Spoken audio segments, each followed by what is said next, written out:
Good morning all students. Apex college online classes में आप सभी का स्वागत है। तो अपन पढ़ रहे हैं बीएससी पार्ट फर्स्ट की ऑर्गेनिक केमिस्ट्री और आज अपना न्यू चैप्टर स्टार्ट है संरचना एवं बंधन। न्यू चैप्टर है संरचना एवं बंधन। संरचना एवं बंधन या स्ट्रक्चर एंड बॉन्डिंग।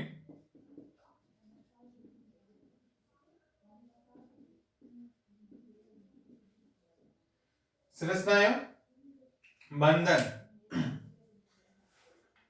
यानी इनमें क्या होता है, बहुत सारे जैसे रासायनिक बंध होते हैं। रासायनिक बंध क्या होते हैं, जब दो या अथवा अधिक परमाणु परस्पर संयोग करके एक अणु बनाते हैं और परस्पर जिस प्रकार से बंध बने रहते हैं उस बंध को बोलते हैं रासायनिक बंध। और इसमें अपना टॉपिक आता है संरचना बंधन में सबसे पहला टॉपिक आता है संकरण या हाइब्रिडाइजेशन।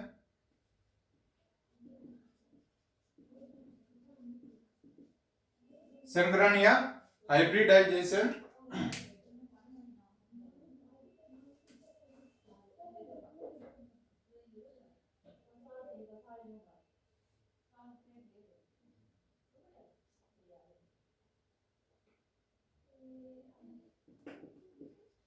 हाइब्रिडाइजेशन। तो सबसे पहला होता है संकरण। तो संकरण किसे कहते हैं, यानी संकरण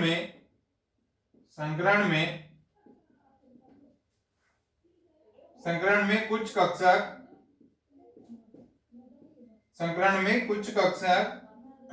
जिनकी ऊर्जा लगभग समान है, परस्पर मिलकर उतने ही नए कक्षक बनाते हैं जिनकी ऊर्जा व आकार बिल्कुल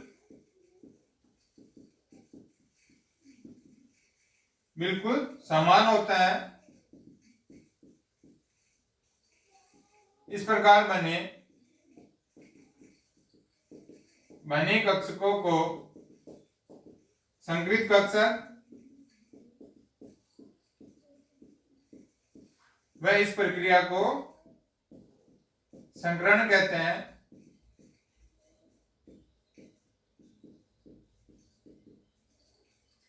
यानी क्या होता है संकरण या हाइब्रिडाइजेशन, यानी संकरण में कुछ कक्षक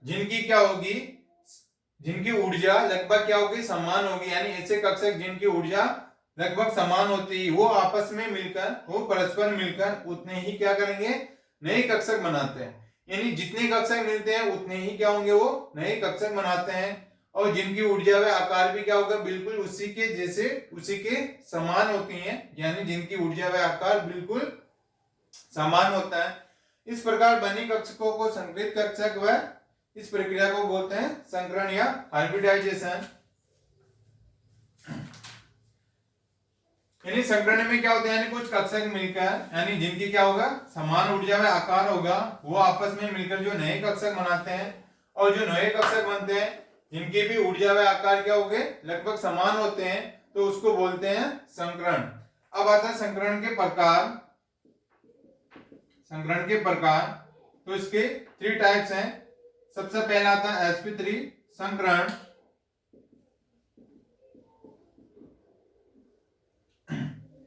sp3 संकरण, तो इसमें क्या होंगे, एक sp3 यानी एक s कक्षक व 3 p कक्षक मिलकर क्या बनाते हैं, 4। यानी क्या होंगे, इसमें एक s कक्षक व 3 p कक्षक, 3 p कक्षकों का संकरण होता है इसमें। यानी एक H कक्षक व 3 P कक्षकों का इसमें संकरण होता है। यानी एक एस कक्षक व 3 पी कक्षक समान आकृति वाले 4 कक्षक बनाते हैं, यानी 4 इसमें समान ऊर्जा वाले 4 नए कक्षक बनाते हैं, उसको अपन बोलते हैं sp3 संकरण। यानी कितने, एक एस कक्षक और 3 पी कक्षक, टोटल कितने हो गए 4। तो यानी इसमें क्या होंगे, जो नए कक्षक बनता है वो 4 समान ऊर्जा वाले समान आकार वाले जो 4 नए कक्षक बनाते हैं उसको बोलेंगे sp3 संकरण। यानी एक एस कक्षक, ये हो जाएगा एक एस कक्षक और प्लस 3 पी कक्षक,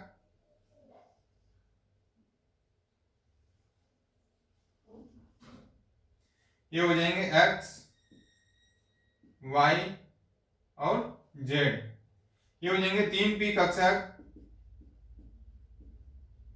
और ये आपस में मिलकर बनाएंगे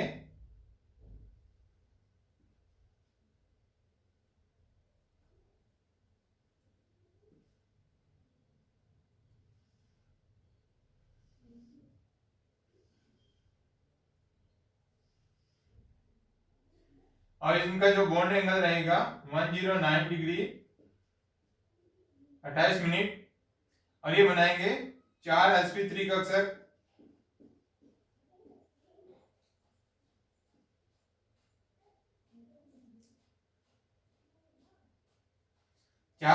sp3 कक्षक और इसका बॉन्ड एंगल कितना होगा यहां से लेके यहां तक 109 डिग्री 28 मिनट और ये इसकी जो स्ट्रक्चर होगी ये कैसे होगी, चतुष्फलकीय है। यानी इस प्रकार एक एस कक्षक व 3 पी कक्षक मिलकर क्या बनाएंगे, 4 sp3 कक्षक नए बनाते हैं और इनकी स्ट्रक्चर कितने होगी, या स्ट्रक्चर होगी टेट्राहेड्रल या चतुष्फलकीय। तो इसको यानी समान ऊर्जा वाले कक्षक आपस में मिलकर जो नए कक्षक बनाएंगे इसके भी क्या होगा, समान ऊर्जा होगी और समान इसमें आकार होता है, इसको बोलेंगे संकरण या sp3 संकरण। अब आता है नेक्स्ट sp2 संकरण।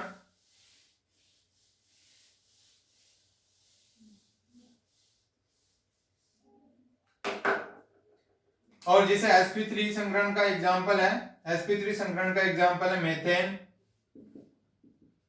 और एथेन, जिनमें क्या होगा sp3 संकरण इसमें पाया जाता है।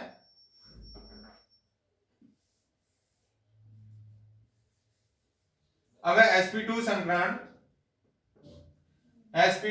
संकरण तो जिसमें क्या होगा, एक s कक्षक व 2 p कक्षक, 2 p कक्षकों का इसमें संकरण होता है, यानी एक कक्षक व 2 p कक्षक मिलकर 3 नए कक्षकों या 3 नए कक्षक जो समान ऊर्जा वाले कक्षकों का निर्माण करते हैं उसको बोलते हैं sp2 कक्षक। तो ये हो जाएंगे एक s कक्षक प्लस 2 पी कक्षक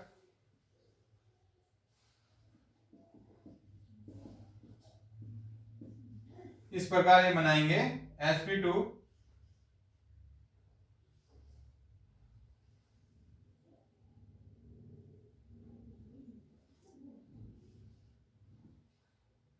और ये बॉन्ड एंगल रहेगा 120 डिग्री और ये हो जाएगा 3 sp2 कक्षक और इनकी जो स्ट्रक्चर रहेगी ये क्या होगी, त्रिकोणीय, समतल त्रिकोणीय।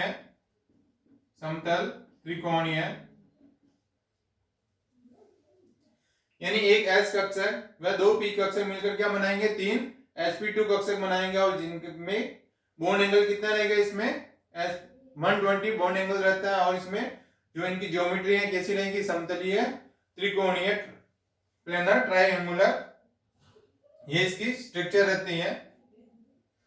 और इसका एग्जांपल है एथीन, इसका एग्जांपल क्या है, एथीन यानी CH2 डबल बॉन्ड CH2, इसमें क्या होता है sp2 संकरण इसमें होता है। अब आता है नेक्स्ट sp संकरण।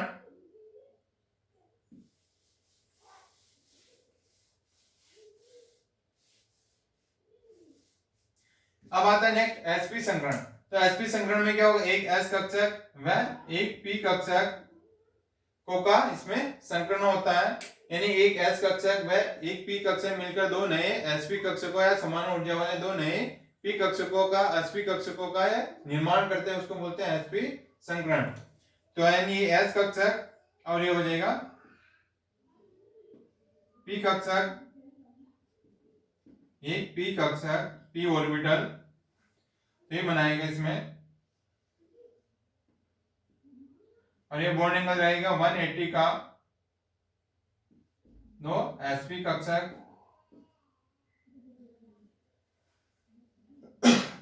और इसका एग्जांपल है एथाइन,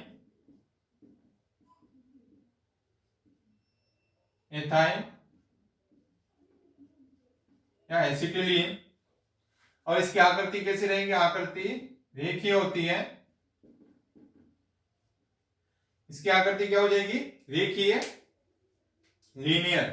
और इसका एग्जांपल है एथाइन या एसिटिलीन, जिसमें क्या हो जाएगा, इसमें बॉन्ड एंगल कितना रहेगा 180 का, और इसमें जो आकृति होगी ये होगी लीनियर या रेखीय आकृति। ये हो गया संकरण sp2 sp3 sp और sp2 sp3। अब नेक्स्ट टॉपिक आता है इसमें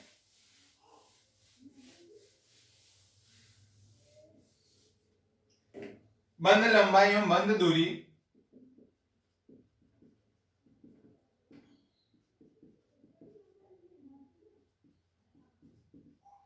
बंध लंबाई एवं बंध दूरी, बॉन्ड, इसमें क्या हो जाएगा, bond length and bond distance, bond length and bond distance.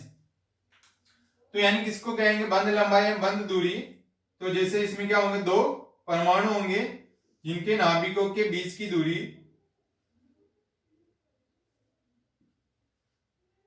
यानी दोनों परमाणुओं के नाभिकों के बीच की दूरी को अपन बोलेंगे बंध लंबाई एवं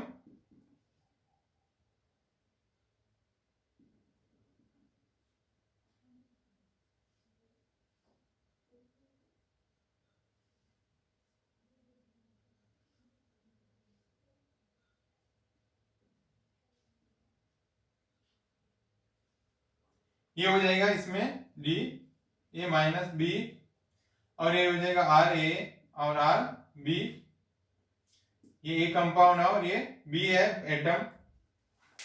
यानी दो बंधित परमाणु, यानी ये क्या हो जाएंगे, दोनों बंधित परमाणु जो क्या होंगे, आपस में जुड़े होंगे। दो बंधित परमाणुओं के नाभिकों के बीच की दूरी, को अपन बोलते हैं बॉन्ड बंध दूरी या बंध लंबाई। यानी इसको अब ये पूरी डिस्टेंस इस नाभिक से और इस नाभिक के दोनों बंधित परमाणुओं के बीच में नाभिकों के बीच की दूरी को बोलते हैं बॉन्ड दूरी, बंध दूरी या बॉन्ड लेंथ। ये इसकी त्रिज्या हो जाएगी और ये इसकी त्रिज्या, दोनों की त्रिज्या मिलाकर क्या बनाएंगे इसमें, बॉन्ड डिस्टेंस या बॉन्ड लेंथ। तो ये क्या हो जाएगा, डी ए माइनस बी, ये हो जाएगा R A plus R B.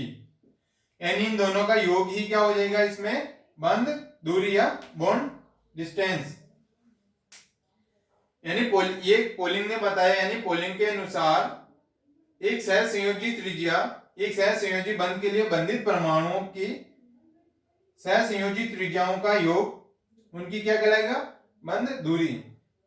यानी पोलिंग ने बताया कि ये दोनों परमाणुओं की जो त्रिज्याओं का योग है उसको बोलेंगे बंध दूरी, और बाकी क्या, दो बंधित परमाणुओं के बीच में जो नाभिकों के बीच की दूरी को अपन बोलते हैं बंध लंबाई या बॉन्ड डिस्टेंस। ये होते हैं बॉन्ड लंबाई या बंध दूरी। अब नेक्स्ट आता है इसमें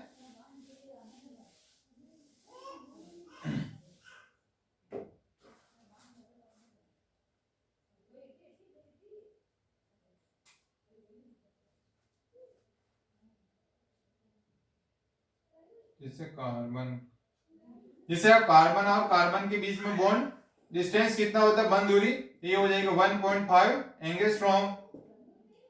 और कार्बन डबल बॉन्ड कार्बन के बीच में बॉन्ड डिस्टेंस कितना रहेगा, कार्बन और कार्बन डबल बॉन्ड कार्बन के बीच में 1.34 एंगस्ट्रॉम। और ये हो जाएगा कार्बन ट्रिपल बॉन्ड, इनके बीच में बॉन्ड डिस्टेंस रहता है 1.20।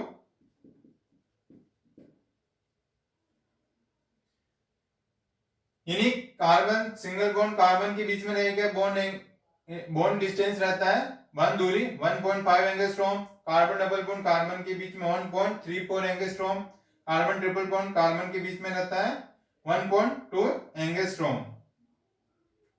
और जैसे सिंगल है कार्बन और ऑक्सीजन के बीच में बॉन्ड डिस्टेंस रहता है 1.51 और कार्बन डबल बॉन्ड कार्बन के बीच में रहेगा 1.24 एंगस्ट्रॉम। तो इस प्रकार के इनके बीच में बॉन्ड डिस्टेंस रहती है। अब नेक्स्ट आता है अपने बॉन्ड एंगल, बंध कोण,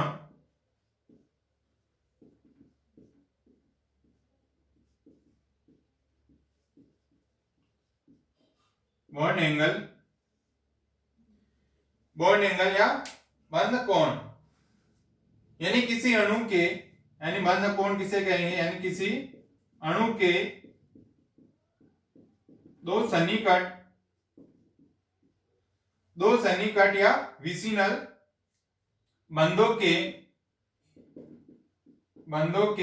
मध्य का कोण क्या कहलाएगा, बंध कोण कहलाता है।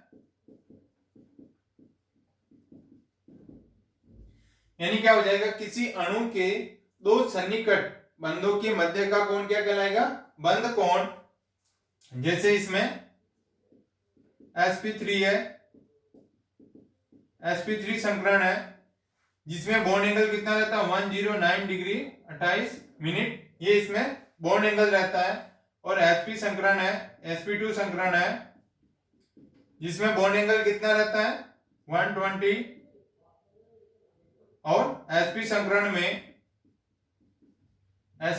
होता है 180 डिग्री बॉन्ड, इसमें बॉन्ड एंगल रहता है। यानी क्या हो जाएगा, जैसे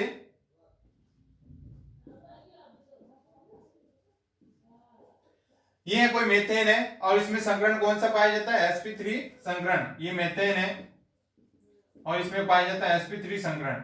यानी इसमें क्या हो जाएगा, दो सन्निकट बंधों के, यानी दो पास वाले बंधों के, ये बंध और ये बंध, तो ये और ये बंधों के दो सन्निकट बंधों के मध्य की दूरी को अपन क्या, मध्य के सन्निकट बंधों के मध्य का कोण को अपन बोलेंगे बॉन्ड एंगल। तो ये जो बॉन्ड एंगल है यहां से लेके यहां तक, इस बंध से और इस बंध के बीच में, इसको बोलते हैं बॉन्ड एंगल। और ये कितना रहेगा 109 28 मिनट, 109 डिग्री 28 मिनट। ये इसमें sp3 संकरण में बॉन्ड एंगल ये रहता है। ये तो क्या सारे समान परमाणु है, इसलिए इसमें क्या होता है बॉन्ड एंगल ये रहता है। जब क्या हो जाता है, सारे क्या हो जाएंगे डिफरेंट आ जाता है। जैसे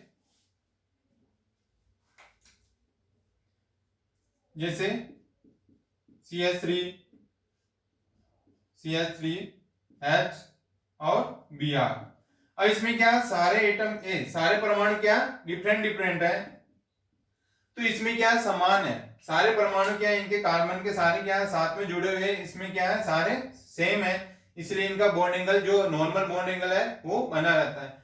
जब इसके साथ में क्या हो जाएंगे, जब इलेक्ट्रोनेगेटिविटी ग्रुप आ जाता है इनके साथ में और चारों ग्रुप क्या है अलग अलग है, तो जिसके कारण क्या हो जाएंगे, दोनों के बीच का जो बॉन्ड एंगल है वो क्या हो जाएगा, बढ़ जाएगा। ये हो जाएगा 114.2 डिग्री हो जाता है, क्योंकि इसमें क्या हो जाता है इलेक्ट्रोनेगेटिविटी आ जाती है। इलेक्ट्रोनेगेटिविटी के कारण क्या करते थे, ये दोनों बंधों के बीच में क्या करते थे, उनको बंधों को प्रतिकर्षित करते हैं।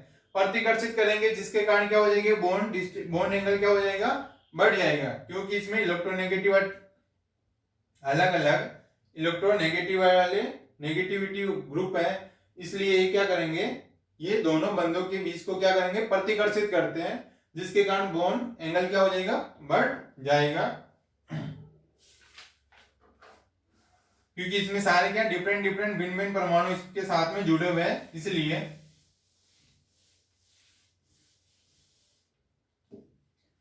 अब क्या होता है, जैसे कार्बन के अतिरिक्त, यानी कार्बन के अतिरिक्त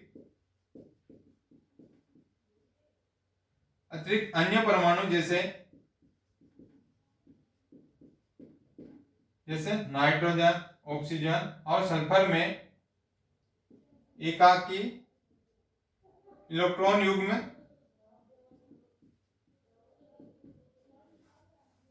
युग्म बी बंद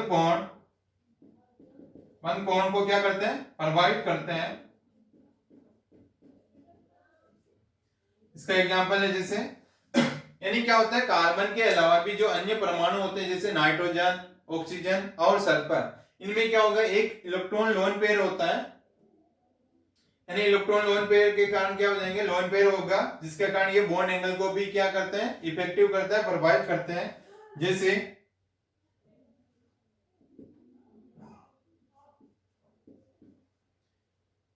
और ये इनका बॉन्ड एंगल जैसे H2O है, इसके बीच में बॉन्ड एंगल रहता है 104.27 डिग्री।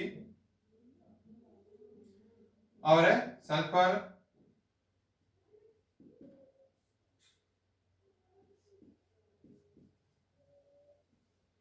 ये रहेगा 92.1 डिग्री। और ये है नाइट्रोजन अमोनिया,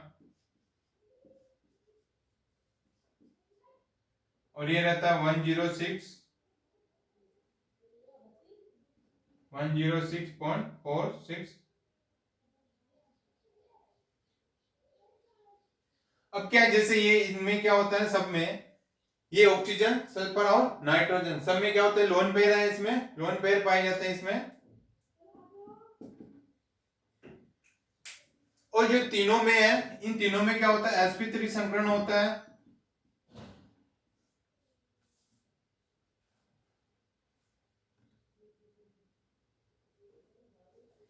यानी इसमें क्या हो जाएगा, तीनों में क्या होगा, sp3 संकरण होता है, बल्कि क्या होता है, इसमें जो बॉन्ड एंगल है वो क्या रहेगा, तीनों में अलग अलग रहता है, क्योंकि इसमें जो लोन पेयर होते हैं उसके कारण क्या हो जाएंगे, इसमें बॉन्ड एंगल का मान क्या हो जाता है इसमें।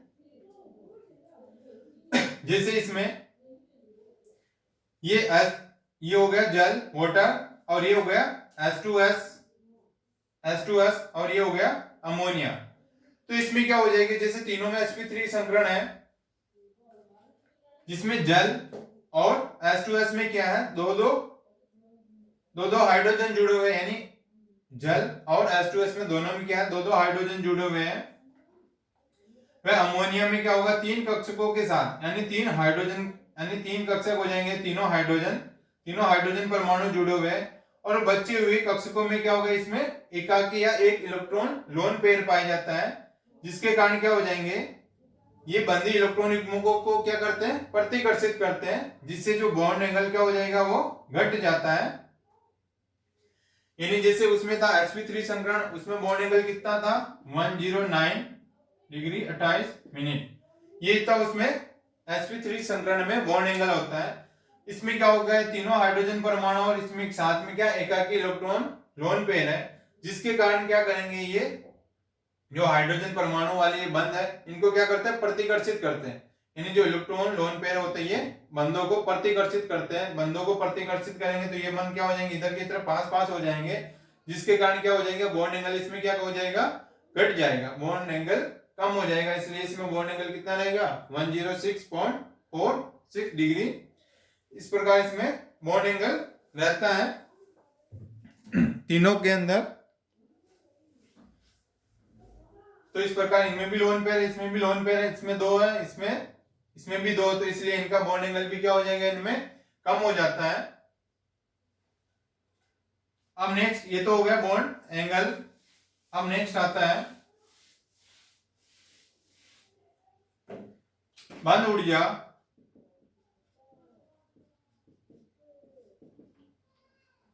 बंध ऊर्जा या बॉन्ड एनर्जी।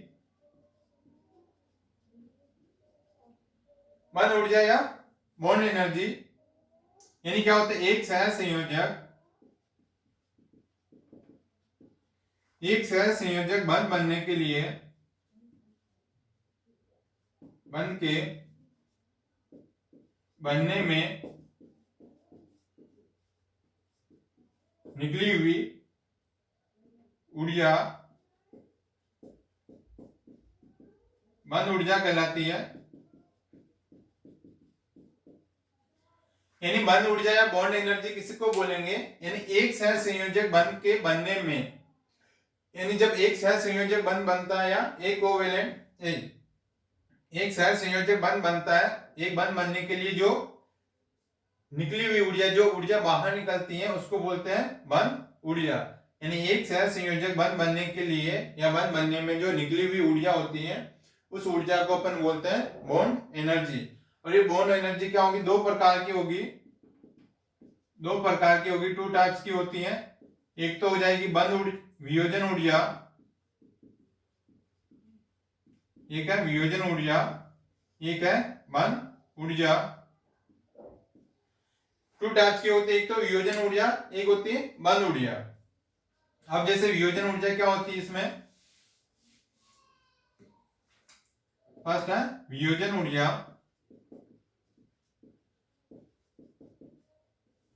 वियोजन ऊर्जा को बोलते हैं डिसोसिएशन एनर्जी। डिसोसिएशन एनर्जी तो क्या होती है वियोजन ऊर्जा, यानी गैसीय अवस्था में एक बंध को तोड़कर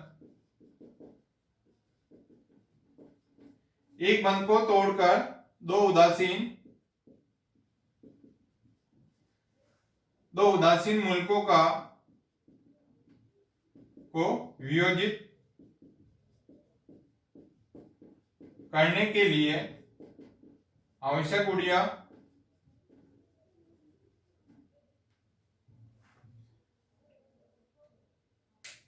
यानी क्या हो जाएगी, गैसीय अवस्था में क्या होगा, एक बंध को तोड़कर दो उदासीन फ्री रेडिकल बनाते हैं, दो उदासीन मूलकों को वियोजित करने के लिए जो आवश्यक ऊर्जा होती है। यानी एक बंध को तोड़ने के लिए जिसमें क्या बनेगा, दो फ्री रेडिकल बनते हैं, उसको तोड़ने के लिए अपने को क्या करते हैं, जो एनर्जी अपने को ऊर्जा देनी पड़ती है उस ऊर्जा को बोलते हैं वियोजन ऊर्जा। यानी एक बॉन्ड को तोड़ने के लिए अपन जो एनर्जी देते हैं उसको बोलते हैं वियोजन ऊर्जा।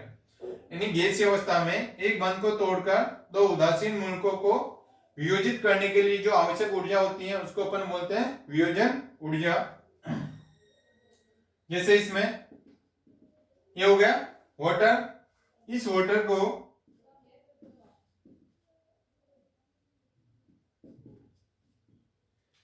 ये तोड़ दिया, यानी यहां से इस हाइड्रोजन को तोड़ दिया, यानी इस बंध को क्या किया इसने तोड़ दिया, तो इसमें क्या हो जाएंगे, दो फ्री रेडिकल बन जाएगी। इसको जो आवश्यक ऊर्जा देते हैं उसको बोलते हैं डिसोसिएशन एनर्जी।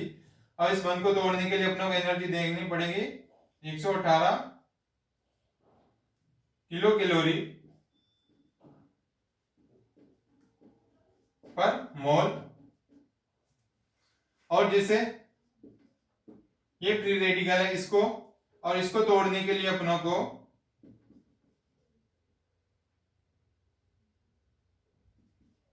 इस बंध को तोड़ने के लिए अपनों को ये देनी पड़ेगी 100 किलो कैलोरी पर मोल।